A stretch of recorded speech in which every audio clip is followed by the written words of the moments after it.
Cottage in July and my first video that I am filming in this cottage space. Well, that's not true. You got some B-roll footage in my midsummer video, but this is the first real video we're shooting in the cottage. Ripley and I have been in the off-grid cottage on Tamtara for about a month now, which is very exciting. I know it has been a while since I've given you all a bit of a tour or an update. Of course, I will link to the updates and tours of the cottage thus far.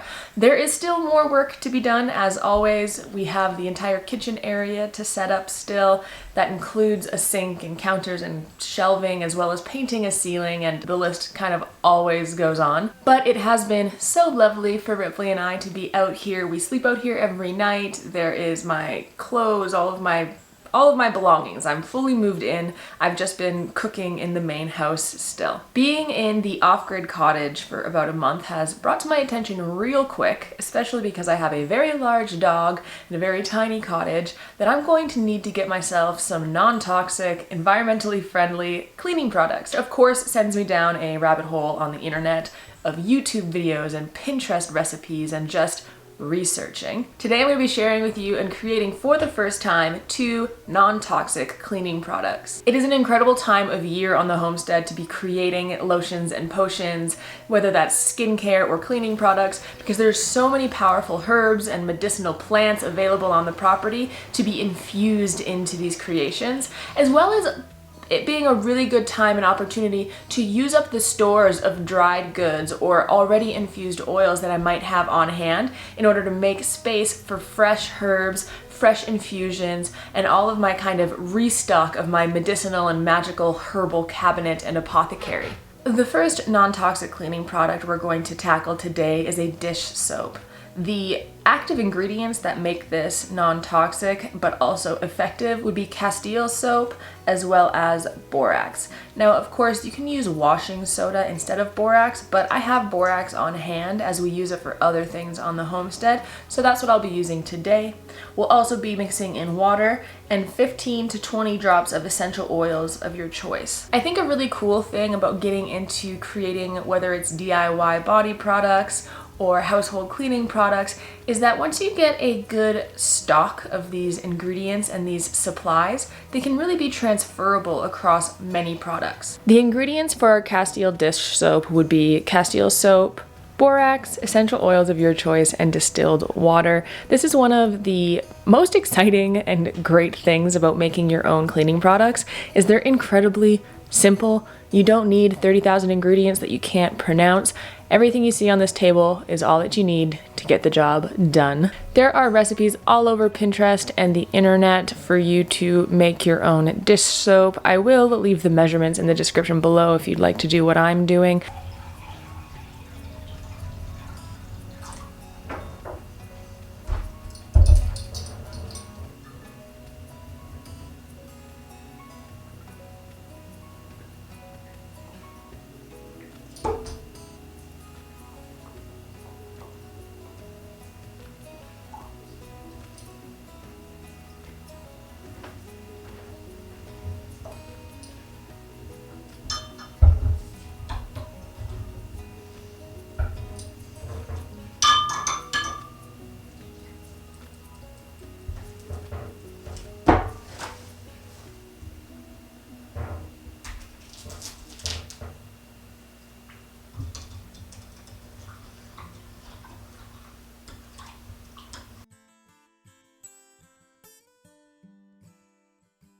I have chosen to include both lemon and tea tree essential oils. There are quite a few crossovers in their both mundane and magical associations, so I'm excited to work with the combined energetics and cleaning power of lemon and tea tree.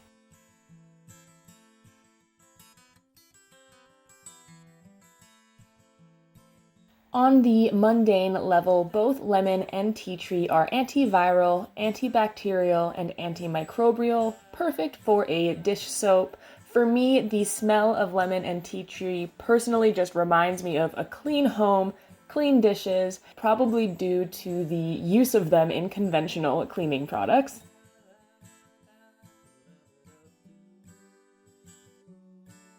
Magically speaking, both of these plants have a plethora of associations. Tea tree, for example, is referred to often as the herb of the angels because it is used in so many different spiritual practices to call in different energies. Lemon is another very, very popular herb to use. Some of the lemon associations I like to work with would be the rejuvenation aspect, the uplifting, unifying, and purification properties. It is also great for things like longevity, friendship, love, fidelity, new beginnings, and all around is great for cleansing and protecting your space and yourself.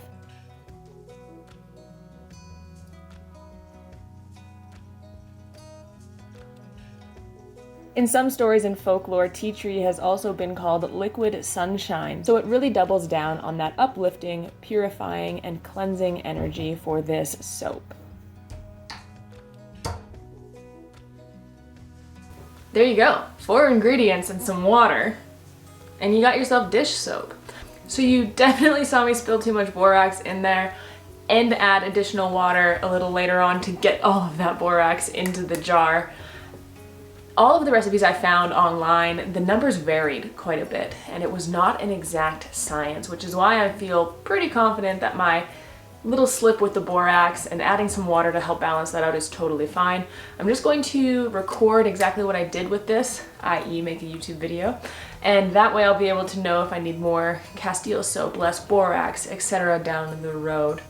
Overall, I barely used any of the Castile soap. Like a tablespoon, 2 tablespoons of borax, like barely any. This is so affordable. I mean, one day maybe I'll actually do like a cost breakdown, but like I didn't buy the borax, I didn't buy the water, I didn't buy my essential oils for this. The only things I purchased to create these 2 products are the glass containers that they're going in, as well as the Castile soap. Other than that, I had the essential oils, I had the distilled water from other infusion projects. So this is overall extremely affordable, especially when you look at the amount of Castile soap that goes into each recipe. That was like 2.5 tablespoons. That's nothing. Very exciting. We're on to the all-purpose cleaner next.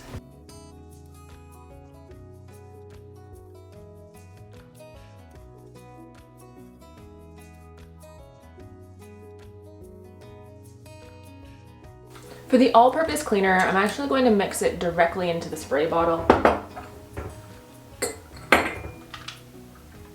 And because of that, I'm going to add my Castile soap first, then hopefully adding the water will help to wash in the rest of the soap that might get stuck in the funnel, and then I'll add the essential oils in last. I just find it's best when you're mixing a bunch of things together to add the essential oils at the end, because when you're doing things like infusions or like salves, for example, the heat can then turn the essential oils into basically useless. It'll cancel out all of their medicinal benefits. So it's just a habit I've gotten into, which is adding the essential oils at the end so that they're not either degraded or combating and behaving negatively with other concentrated products. When you add an essential oil in and there's the water and the soap mixed, it's a lot more diffused, it's a lot less like intense than just putting the essential oils directly in the Castile soap, which I'm sure would be fine. It's just kind of the way my brain has gotten used to doing things, which is adding in the essential oils at the end. It's an important note that I went out of my way to get the unscented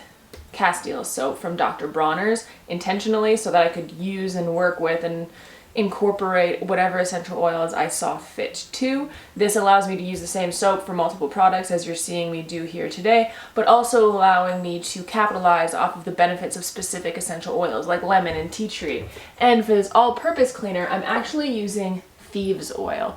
I'll do a little bit of a conversation here in a second about all of the benefits of thieves oil, but it is really just such a cool product. It has an incredible history, a very interesting story, and it is unto itself used as a cleaner. So putting it into an all-purpose cleaner, it just works great. It also is some of my favorite herbs and spices combined, and the smell is just my happy place. So I'm more than happy to spray it on my floor and my countertops. It's delicious smelling.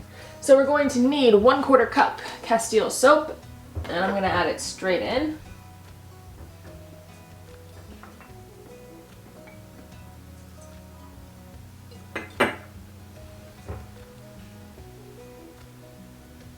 And then we're going to need a full 2 cups of the distilled water.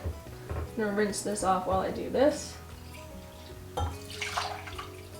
because I don't like to waste.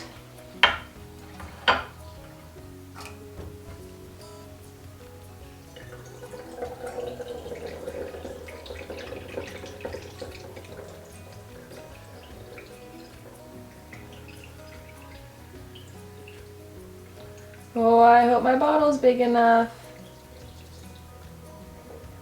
You want this to be the right dilution rate. I will say that's one of the numbers / ratios you don't really want to mess around with too much, is you want to make sure you're diluting the Castile soap enough. It is a concentrated soap just as it is, and you will be either wasting it or potentially causing harm to your countertops or your hands when you don't dilute it properly. So be mindful of that. I'm adding the essential oils in now so that these bubbles will come down and that I can get the rest of this water in. Thieves oil is a combination of essential oils. It includes clove, lemon, eucalyptus, cinnamon, and rosemary. All of these essential oils are antiviral, antibacterial, and antimicrobial. This makes it absolutely perfect for an all-purpose cleaner. Cinnamon and rosemary can both be protective in their energy and in their nature. Lemon, clove, eucalyptus, very cleansing, very powerful herbs, so there's a lot to work with. I personally will be utilizing the cleansing properties of these energetics as well as the protective properties. If you want to add a level of intentionality, you can make sure you're turning counterclockwise when you're mixing your cleaning products.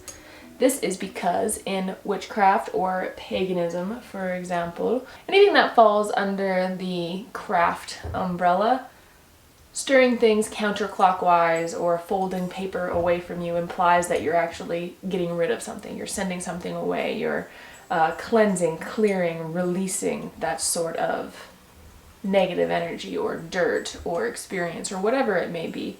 So stirring counterclockwise, because it's pushing away from your body, helps for that to be energetically imbued into your cleaning product, especially when you're intentionally thinking of it. So I am stirring counterclockwise to get rid of my bubbles and thinking about all of the yucky, stuck, crunchy energy that this cleaning spray is going to get rid of in my tiny cottage for me, as well as Ripley's muddy footprints. 2 birds with 1 stone, really. I feel cleaner already. Those are so fast to whip up. I could see this being an incredible option for someone who has a large family, has multiple bathrooms they need soap in, goes through a bunch of all-purpose cleaner with toddlers, or if you're like me and have a dog, this all-purpose cleaner is going to be used on my floor so often. A lot of the ingredients I didn't even have to purchase. I did purchase the bottles and the Castile soap itself, but the distilled water I had left over from other projects. Same with the essential oils. I keep those on hand.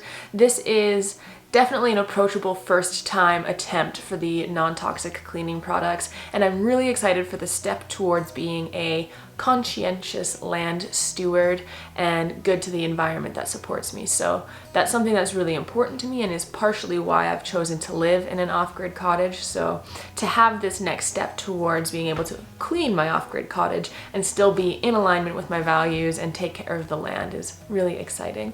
Not to mention it is less toxic for me as well. What is good for Mama Gaia tends to be good for us. I mentioned it earlier, but I actually have so many projects coming down the line for our lotions and potions series. So if this is your first time on the channel or your first time watching the lotions and potions series here, by all means hit that subscribe button. I found a very exciting recipe for a honey chamomile face wash that uses Castile soap, and there's a few other fun recipes I've got going on as well. I will see you all back here very shortly with another video.